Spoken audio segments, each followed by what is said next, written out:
Bom, começando mais uma aula do curso, né? Conhecendo os esteroides anabolizantes e bem-estar. Eu sou o Dr. João Fonseca. Dessa vez a gente vai começar uma parceria juntamente aí com a NABA de Sergipe e o presidente Dominguinhos, né? Domingos. E hoje a gente já vai para a terceira aula, né? E é uma aula sobre oximetolona, né? Muita gente não conhece esse fármaco pelo seu nome, senão que conhece pelo nome comercial, né? O famoso Hemogenin, bastante conhecido entre usuários de esteroides anabolizantes, não tão conhecido em relação aos praticantes de academia, mas no mundo dos usuários de esteroides anabolizantes é bastante conhecido pela força que costuma dar, né? Então vamos seguir. Bom, conflito de interesse, né? Gostaria de deixar claro que eu não tenho nenhum conflito de interesse. Incentivo ao uso de esteroides anabolizantes, né? Aqui, como vocês sabem, para quem já está na terceira aula comigo, sabe que a aula o objetivo da aula e o meu compromisso é com a educação, né? O objetivo é passar informação, né? Desde o usuário de esteroide anabolizante, desde o praticante da academia que não sabe onde buscar informação sobre os esteroides, e acaba recebendo informação de maneira muito informal, sem embasamento científico. Então, aqui, na verdade, a gente não está fazendo nenhuma apologia, nem está demonizando o uso de esteroides anabolizantes, senão que a gente está educando, né? Essa informação é uma aula, basicamente, como quem já viu as primeiras duas aulas entende mais ou menos a dinâmica. É uma aula onde a gente vê muito o aspecto farmacológico, né, da droga, e a gente consegue entender os efeitos colaterais e os efeitos que elas dão, né? Também entendemos a parte para que serve desde o ponto de vista terapêutico. Muita gente não sabia antes de começar o curso, só algumas pessoas me comentaram que não sabia que os esteroides tinham uso terapêutico também, e também para fins estéticos, né? Então, só para reiterar que, de nenhuma forma, né, eu estou incentivando o uso de esteroides anabolizantes, senão que estou apenas compartilhando informações que, ao meu ver, são importantes, né? Para pessoas que não têm condições de ter um acompanhamento médico, possam evitar certas tragédias, né? Desde que eu comecei o curso, muito amigo meu vem me fazer pergunta no privado, vem me comentar situações nas quais realmente faltou um médico que soubesse, um colega médico que soubesse encaminhar esse paciente, que soubesse tratar esse paciente de forma adequada, direcionar ele, né? Muito, muito usuário de esteroide anabolizante acaba fazendo um ciclo e, bom, termina o ciclo e fica por aí, não tem um conhecimento sobre o eixo, né? Não sabe a questão de inibir o eixo, da supressão do eixo, né? Depois vai fazer os exames, vê que a testosterona está lá embaixo, não entende por quê, começa a ter sintomas de hipogonadismo. Então, às vezes, por exemplo, toma um, um fármaco sem uma base de testosterona. Então, vamos lá, suprime o eixo novamente, a testosterona vai lá embaixo e a pessoa está tomando essa droga de maneira errônea, né? Então, o objetivo é justamente educar desde do usuário, desde o praticante da academia que quer começar a usar, né, que porventura venha a usar, até o colega médico que, porventura, em sua prática, possa ter um paciente na qual queira fazer uso de hormônios. Com isso, eu comecei na aula passada, né, sobre a pirâmide das prioridades e mais ou menos a gente tem que entender, principalmente os médicos, as prioridades, né? O que é o básico, qual o básico tem que ser feito antes de pensar em hormônios, né? Quais são as perguntas que devemos fazer? Uma anamnese completa, né? Um exame físico e também estimular aos médicos que entendam um pouco da parte de nutrologia, da parte de nutrição, não no mesmo conhecimento de um nutrólogo e nutricionista, mas que possam debater com os pacientes. Hoje acontece que muitos pacientes entram no consultório já com um monte de informações adquiridas de maneira informal, informações adquiridas pelo Google. Então, isso tá ok, isso tá bom, porque tá bom que o paciente esteja ciente do que está conversando, mas a um certo ponto a gente também tem que ter a capacidade de conversar com o paciente e não convencer, mas senão que mostrar através do conhecimento que você tem a capacidade suficiente para falar sobre esse tema. Então, eu aconselho, principalmente médicos que estão na parte de medicina do esporte, na parte de hormônio, que entendam um pouco da parte de alimentação, que entendam um pouco da parte do treino e que entendam um pouco de fisiologia do estresse e do sono, né? Então, aqui eu tenho uma pirâmide das prioridades que eu criei, que basicamente não é novidade para ninguém, mas que o 95% das pessoas falham em alguma dessas vertentes e eu diria que 98% dos usuários de esteroides anabolizantes que não são fisiculturistas, que não são atletas profissionais,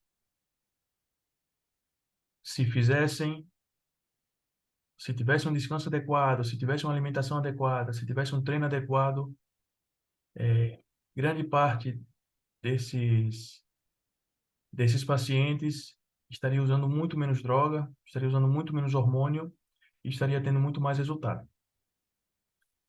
Então, antes de se pensar em passar hormônio para o seu paciente, vamos perguntar como está o seu treino, quanto tempo ele treina, há quanto tempo ele treina, quem fez o treino dele, quantos dias ele descansa, quantas horas ele dorme, se ele acorda cansado, certo? Como é a alimentação dele, se a alimentação dele, o plano de alimentação dele foi feito por um nutricionista, foi feito por um profissional adequado, quanto ele come, se ele está consciente das coisas que ele come, certo? Então, uma anamnese completa, principalmente em relação ao treino, alimentação e descanso, é necessário antes de se pensar em passar algum hormônio para o seu paciente. Bom, agora a gente vai começar a aula, né? Um pouco sobre a história da oximetolona. Ela foi primeiro descrita em 59, né? E vendida com o nome de Anadrol 50 pela farmacêutica Sint e Android pela Parker Davis e companhia. Originalmente aprovada para condições onde agentes anabólicos eram necessários, como, por exemplo, debilitação geriátrica, estados crônicos de baixo peso, preservação de massa muscular, tanto no pré quanto no pós-operatório, doenças gastrointestinais, osteoporose e outros estados catabólicos. A dose recomendada para fins terapêuticos era normalmente de 2,5 miligramas 3 vezes ao dia. Então, preste atenção que um adulto usava 7,5 miligramas, certo? Ao dia. Essa seria a dose terapêutica, enquanto hoje em dia a gente vê que o Hemogenin, né, o tão conhecido Hemogenin, se vendia em 50 miligramas, né? Então, os usuários de esteroides anabolizantes já usavam a dose basicamente 4 vezes maior do que a dose recomendada para fins terapêuticos. Nos anos 70, o FDA restringiu seu uso apenas para anemias onde a produção de células vermelhas eram deficientes, né? A gente sabe que a oximetolona, ela tem a capacidade de produzir células vermelhas. O que acontece? Acontece que isso aumenta seu hematócrito, então o usuário começa a tomar, então é sempre indicado fazer exames, né? Os exames pré-clínicos o pré-ciclo que eu tinha comentado nas primeiras aulas, né? Principalmente um hemograma, uma ureia, creatinina, né? O hepatograma, um perfil metabólico, né? A glicemia, hemoglobina glicada, insulina, perfil hormonal, né? Testosterona, total, livre, SHBG, estradiol, licença. Bom, o FDA restringiu apenas para anemias onde a produção de células vermelhas eram deficientes. O hemogenin, como fala a, a, o próprio nome comercial, né? Hemo de sangue, genin de gênese, tem a capacidade de produzir células vermelhas. Então, um dos efeitos colaterais, né, já adiantando um pouco para que vocês entendam, um dos efeitos colaterais é justamente o aumento da produção de células vermelhas. Isso acaba aumentando o hematócrito, certo? Então, um paciente que não faz exames pré-ciclo e já tem um hematócrito de 52%, realmente está correndo um risco aí de, né, subir o hematócrito para 56%, começar a ter o risco de ter uma síndrome de hiperviscosidade, né? Então, tá aí a necessidade do porquê, né, fazer alguns exames antes de iniciar o ciclo, né? Muitas vezes, por falta de informação, o que acontece? Esses pacientes, de maneira equivocada, são recomendados a fazer sangria, né? Agora, a sangria, o que acontece? A sangria, ela é um estímulo justamente para a eritropoiesis, entendeu? E é, acaba virando um ciclo vicioso, né? Porque você está com hematócrito alto, faz a sangria, que é um dos principais, né, mecanismos, estímulos para voltar a formar células vermelhas. Aumenta seu hematócrito, mas nessa sangria você está perdendo minerais, você está perdendo vitamina, então você começa a entrar em um ciclo vicioso, né, de fazer sangria terapêutica a todo tempo, volta a crescer, volta a aumentar o número de hematócrito, certo? Mas ao mesmo tempo, quando você faz a sangria, você está perdendo minerais, está perdendo vitaminas e não está recompondo. Então o paciente começa a realmente ter déficit de minerais e de vitaminas pelo corpo. É, por uma questão financeira, o que aconteceu? A Sintex parou sua produção nos Estados Unidos do Anadrol 50 e em 1993, e ao mesmo tempo decidiu vender seu produto para outros países. Isso aconteceu porque começaram a aparecer outras drogas para tratar anemia que que eram mais eficientes e realmente por uma questão econômica não valia mais a pena que a Sintex seguisse com a produção. Em 1997, a Sintex vendeu todos os direitos relacionados ao Anadrol 50 nos Estados Unidos, Canadá e México. Em 1998, a United Pharmaceuticals reintroduz o Anadrol 50 aos Estados Unidos, sendo indicado agora para pacientes com HIV, justamente para assegurar a massa magra para portadores, né, de HIV. Também conduziram estudos sobre o uso do uso do fármaco entre as doenças como doença pulmonar obstrutiva crônica e lipodistrofia. Atualmente, seu uso segue restringido apenas para casos de anemia para aumento da produção de células vermelhas. Também encontrado em mercados paralelos, onde a composição e a dosagem varia por país e fabricante. Lembrando que essa droga, oxametolona, já foi vendida no Brasil em farmácias com o nome de Imogenin. Hoje em dia já não se encontra, né? Você só encontra em mercados paralelos, mas normalmente se vendia em cartelas com concentração de 50 miligramas por comprimido. Características estruturais, né? Uma forma modificada da dihidrotestosterona, sim? Tem uma adição de um grupo metil no carbono 17 alfa, certo? É um alfa-quilato, então protege, assim como a oxandrolona e o estanozolol oral, essa adição do grupo metil no carbono 17-alfa, que são chamados 17-alfa-quilatos, protege o fármaco durante sua administração oral, para que a metabolização e o primeiro passo hepático seja mais sutil, entre aspas, e aumente a biodisponibilidade da droga, né? Como a gente já havia comentado, a biodisponibilidade seria basicamente a concentração da droga que chega à circulação sistêmica, né? Lembrando que uma droga aplicada de maneira intravenosa, ela tem uma biodisponibilidade de 100%. Agora, uma droga administrada por via oral, vai variar a biodisponibilidade dela, né? Principalmente pelo primeiro passo hepático.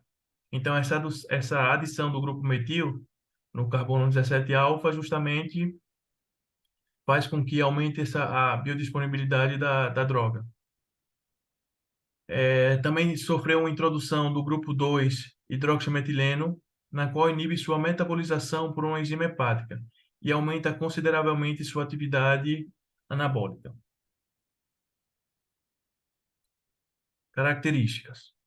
Ensaios clínicos com animais demonstraram que a oximetolona tem uma atividade anabólica significativamente maior que a testosterona.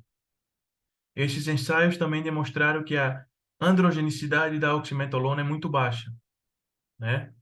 Um quarto a um sétimo da sua atividade anabólica. Quando a gente for na parte do perfil da droga, a gente vai ver que tem uma dissociação importante entre a parte androgênica e a parte anabólica, né? E aí vamos entrar em detalhes um pouco o que significa a parte androgênica, certo? No entanto, na prática, essa afirmação não é tão exata. Por quê? Porque existem relatos realmente de virilização quando é, mulheres usam oximetolona, né? Logicamente que isso depende muito da individualidade, da dose, do tempo que a mulher esteja usando, né? E realmente também tem efeitos colaterais androgênicos nos homens, também depende da individualidade, também depende da dose e do tempo que a pessoa esteja usando. A oximetolona é considerada por vários usuários como o esteroide anabolizante androgênico mais potente e comercializado. Isso é interessante, né? Porque é a única droga que você vai tomar pela primeira vez e que em 2, 3 horas depois você vai treinar e você já sente um aumento da força muito importante. E isso se acredita, né? Antigamente não se sabia por quê. E hoje em dia se acredita que isso se deve a um estímulo adrenérgico, como se fosse realmente um estímulo de fuga e luta, né? Porque a parte anabólica dele, digamos, é genômica, né? Então passa pela transcrição, tradução e síntese de proteína. Agora, a força que essa droga dá, hoje em dia se acredita que está dado por esse estímulo adrenérgico, como se fosse realmente um estímulo de fuga e luta. Um usuário pode chegar a ganhar de 5 a 10 quilos de massa em bulking em um período de 6 semanas. No entanto, produz grande quantidade de retenção hídrica. Outro fato interessante é que essa retenção hídrica, ela não é uma retenção ruim, entre aspas, digamos. Ela vai reter o líquido de maneira intramuscular, né? E ela aumenta, o que vai acontecer é que ela vai aumentar o estoque de glicogênio intramuscular e, consequentemente, a força. Perfeito? Então, o que acontece? Existem 3 cenários que um fisiculturista poderia usar, né? Ele poderia usar em um bulking, né, para melhorar. Primeiro vai ganhar peso, né? Vai ganhar massa muscular. É bastante anabólico. Então, ele vai ganhar massa muscular, vai aumentar o peso, certo? E vai ter um treino muito mais eficiente, né? Pela essa força que dá a droga. O segundo cenário é aquele paciente que está em cut, É uma droga que também pode ser usada em cut, certo? O paciente vai estar em déficit calórico e ele não vai diminuir a intensidade do treino pela, justamente pela potência anabólica e pela força que dá o, o, a oximetolona, né?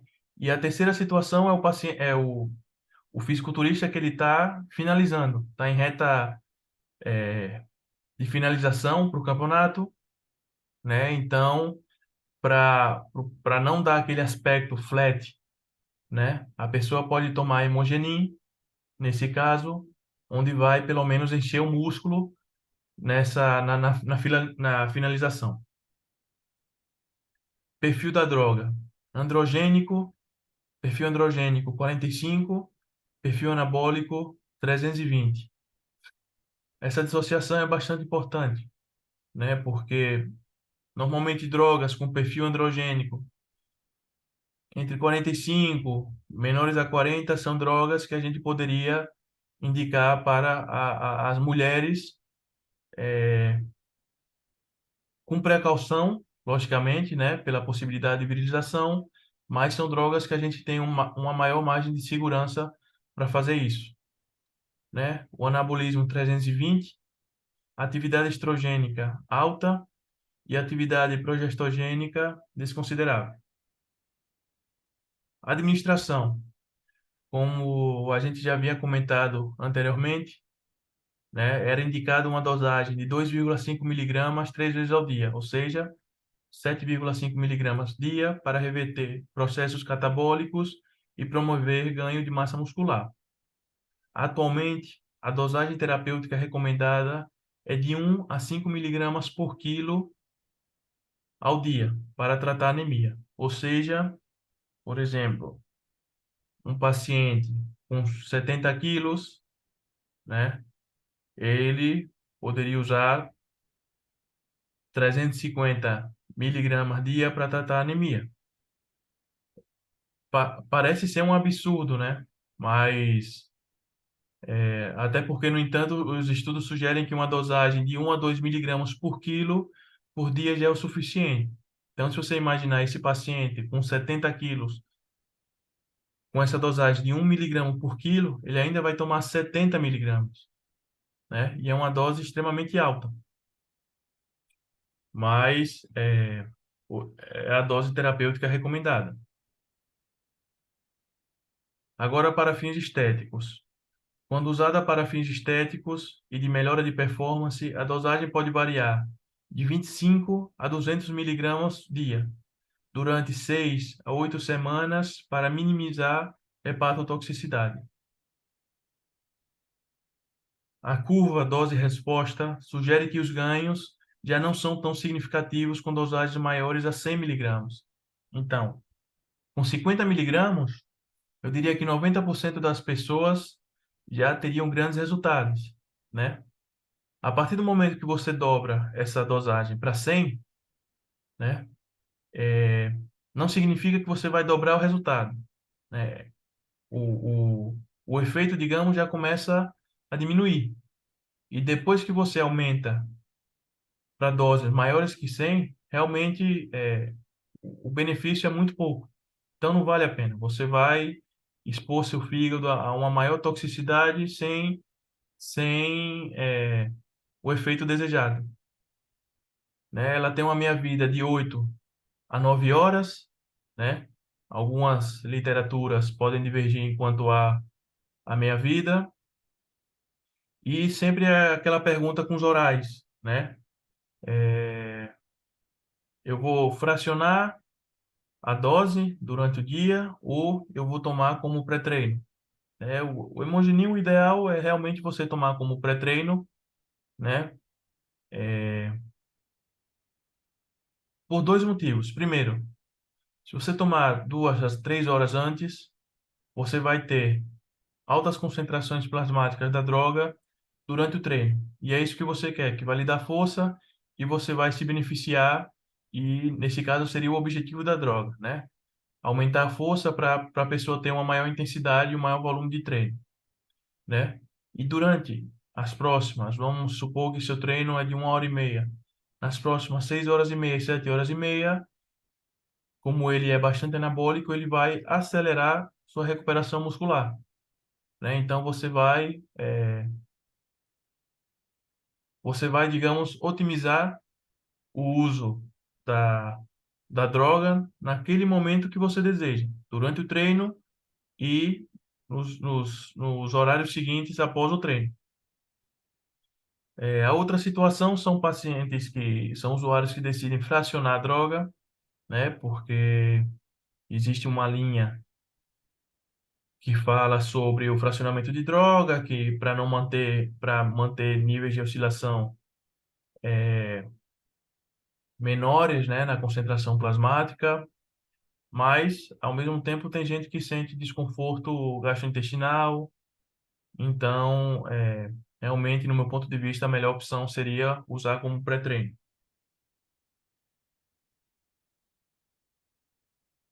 Mulheres, risco de virilização, né, dosagem que, que se fala recomendada entre 12,5 miligramas e 50 miligramas.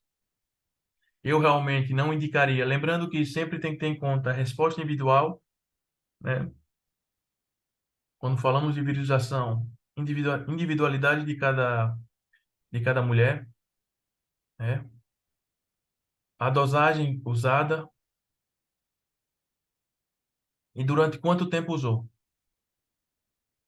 Se bem que aí fala que a dosagem é entre 12,5 miligramas e 50 miligramas, uma mulher que toma 10 miligramas já pode ter resultados importantes. Eu, particularmente, não indicaria passar de 20 miligramas.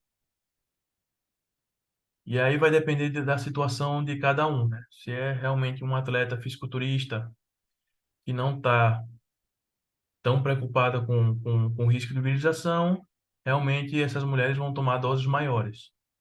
Mas, para fins estéticos e para dar um up no seu treino, realmente 10 miligramas até 20 miligramas seria algo consciente de se tomar.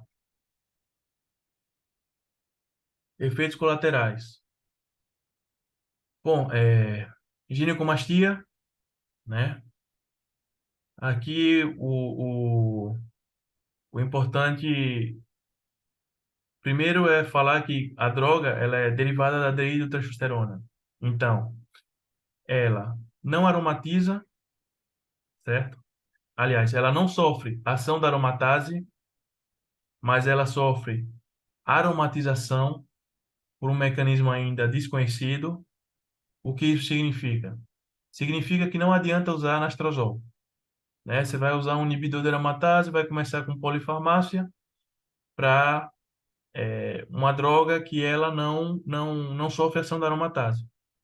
Então, é algo assim que a gente vê muito na prática, onde o paciente refere que fez o uso do hemogenin e está, digamos, com sintomas de aromatização, e o médico acaba prescrevendo anastrozol quando realmente não vai ter nenhuma finalidade esse anastrozol enquanto a esse cenário, né?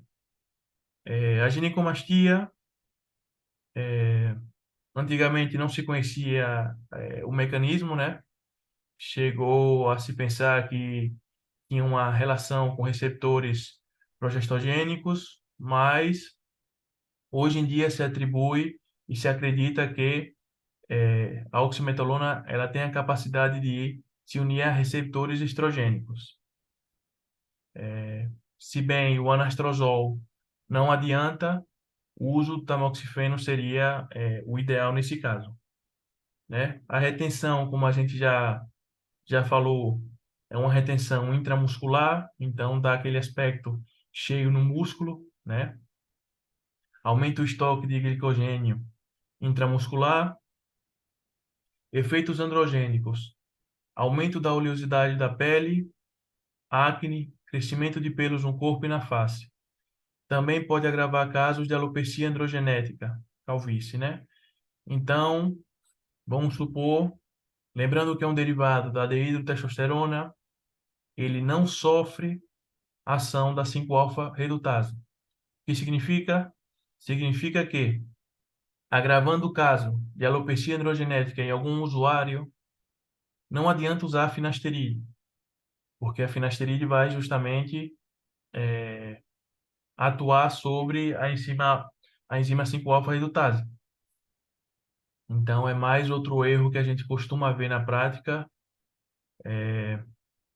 essa recomendação do finasteride quando realmente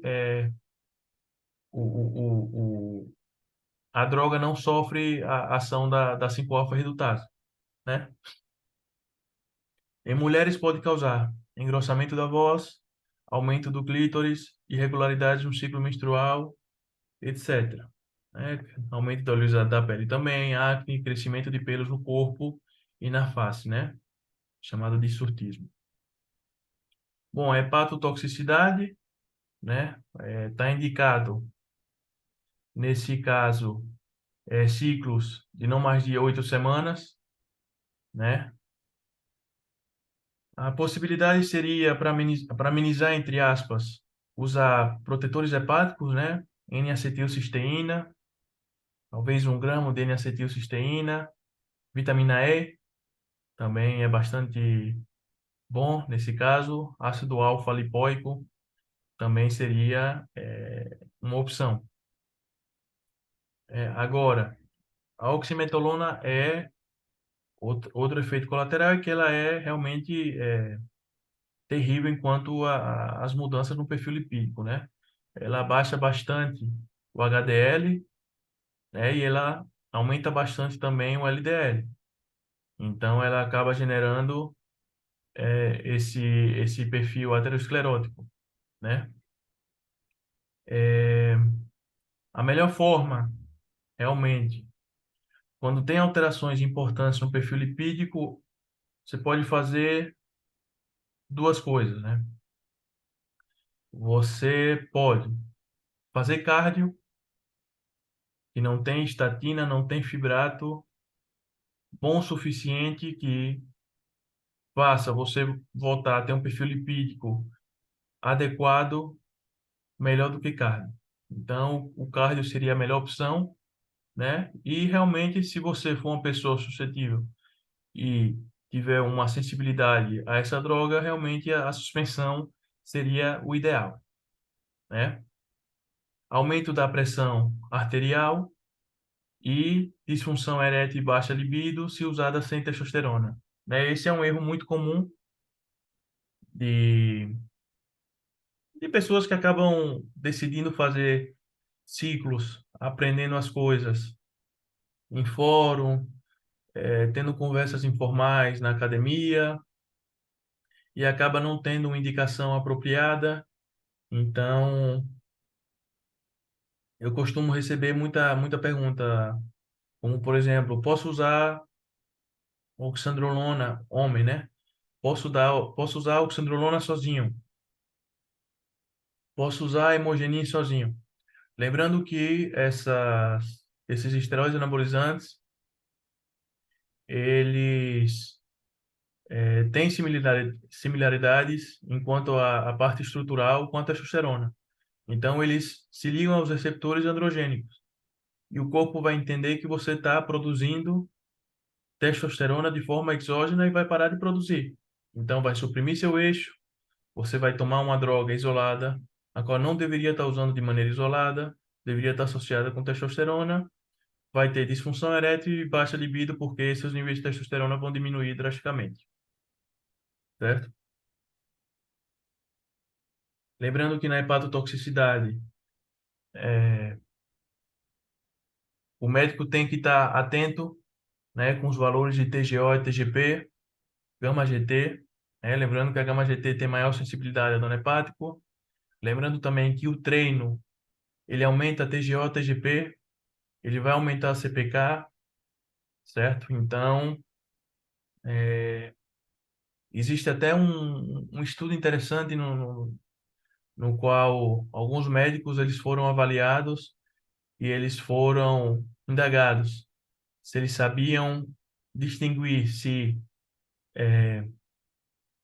o aumento da a hepatotoxicidade e o aumento das enzimas hepáticas estavam dadas pelo uso dos esteroides ou por outros motivos.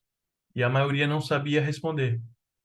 Então, na grande maioria das vezes, acaba isolando o esteroide como único fator, quando na verdade o aumento das enzimas pode ser simplesmente para o treino intenso.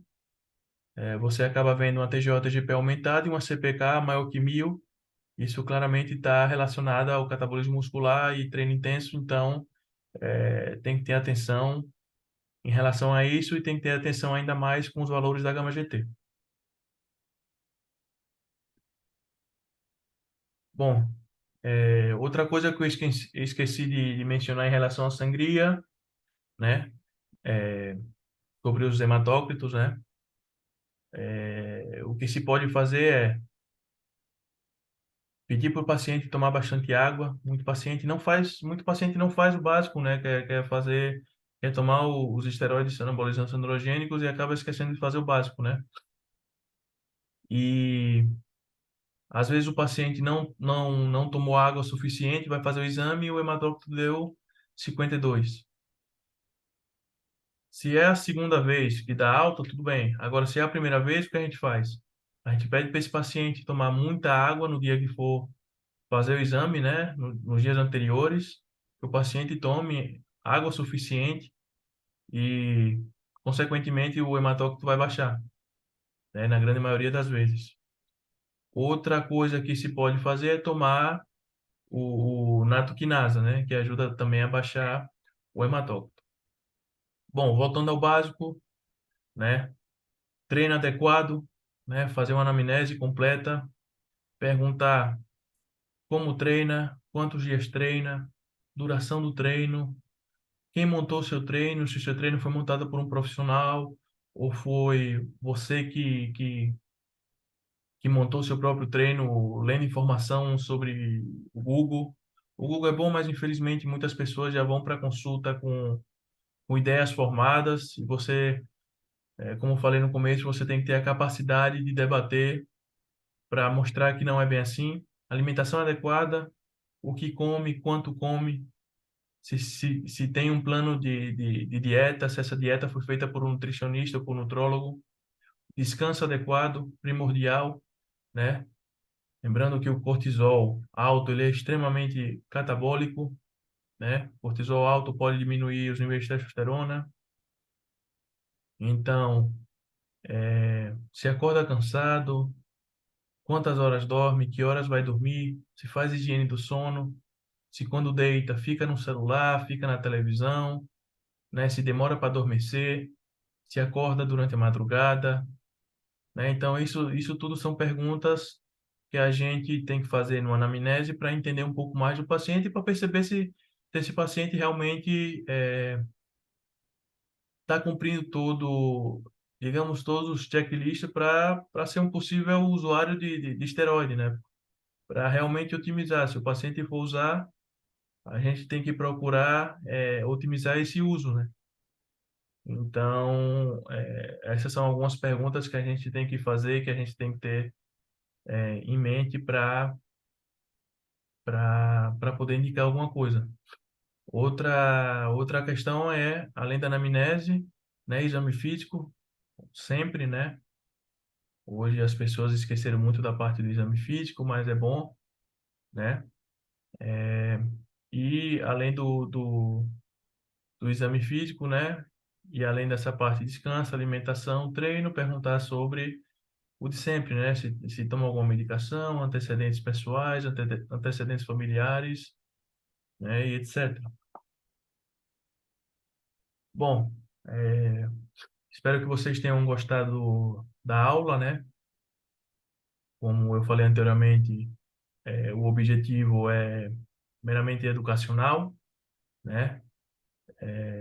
Eu tento usar uma linguagem mais simples possível para que praticantes de academia, usuários de esteroide anabolizante, possam entender e que também seja útil para os profissionais de saúde. Meu contato tá aí, se vocês tiverem alguma pergunta, joãofon2912@gmail.com. Meu Instagram é drjoão.fonseca, né?